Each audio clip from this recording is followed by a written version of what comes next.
Hello everyone, আসসালামু আলাইকুম। কেমন আছেন সবাই? তো অনেক দিন তো থাকা হলো, এবার তো যাওয়ার পালা। তো বিদায়বেলা একটু কষ্ট লাগছিল। তো আমার শ্বশুরের বাড়িটা একটু ভিতরে রাস্তা থেকে।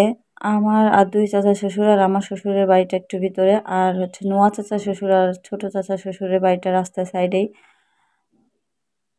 তো এই তো আমরা দুপুরে খাওয়া দাওয়া শেষ করে রওনা করে দিয়েছি। তো আসার সময় হচ্ছে সবার থেকে বিদায় নিচ্ছিলাম, আর এই যে তার ছোট চাচা ইয়ান বাবুর, আমার ছোট চাচা শ্বশুরের একমাত্র ছেলে আর কি।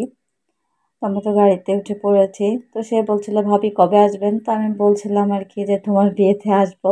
দুষ্টুমি করছিলাম আর কি, কারণ তার এবার হচ্ছে পড়া শেষ, সে বিএসসি ইঞ্জিনিয়ারিং পড়া শেষ করেছে।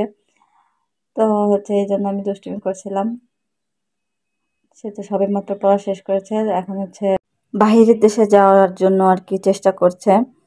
তো যাই হোক, বাসায় এসে আর কি কয়েকদিন মিষ্টি তারপর মাংস খেয়ে তো কেমন যেন লাগছিল, মনে হচ্ছিল ঝাল ঝাল কিছু খাই।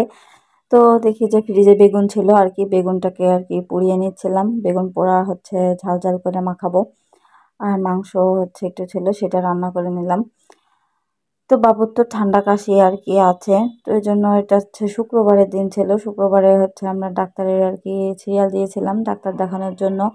বাবুকে আর কি যে ডাক্তার এখন আমরা দেখাচ্ছি তাকে আর কি দেখাবো, এজন্য আর কি গিয়েছিলাম। তো ডাক্তারের কাছে যাওয়ার পরে দেখি প্রচুর আর কি ভিড়। যার কারণে বললো যে ও কান্নাকাটি করছিল, তো বললো যে ওকে হচ্ছে বাহির থেকে ঘুরিয়ে নিয়ে আসেন। বেশি সময় লাগবে না, নামাজের আগেই আর কি দেখে দেবে। এজন্য হচ্ছে আমরা কাছেই যে টেস্টি আছে ওখানে চলে আসলাম। তো টেস্টি আসার পরে দুঃখের বিষয় যে তার কোনো খাবারই আর কি নেই, সব কিছু আর কি শেষ। ঈদের সময় তো সব কিছুই আর কি শেষ হয়ে গিয়েছে। পরে একটু অপেক্ষা করার পরে যে এই তো টেস্টি ট্রিটের গাড়ি চলে আসছে, সব খাবার আর কি নিয়ে আসছে ওনারা। তো বাবু তো হচ্ছে একটু খেলাধুলা করছিল, আর তার নাক দিয়ে অটো আর কি পানি ঝরছে, কাশি আছে। তো এই আপুকে আর কি, যে আপুটা ডিউটিতে ছিল ওনাকে আর কি বলা হলো যে আপু তাড়াতাড়ি আমাদের হচ্ছে একটা কেক আর কি দিয়ে দেন, কারণ তার দুষ্টুমি বেড়ে যাচ্ছে। তারপর হচ্ছে সে হচ্ছে কেকটা দিল, আর হচ্ছে তাকে বসে বসে আমরা খাইয়ে নিলাম দুজন। পরে হচ্ছে ডাক্তারের কাছে যেতে হবে, আমরা হচ্ছে পরে আবার ডাক্তারের কাছে ফিরে আসি।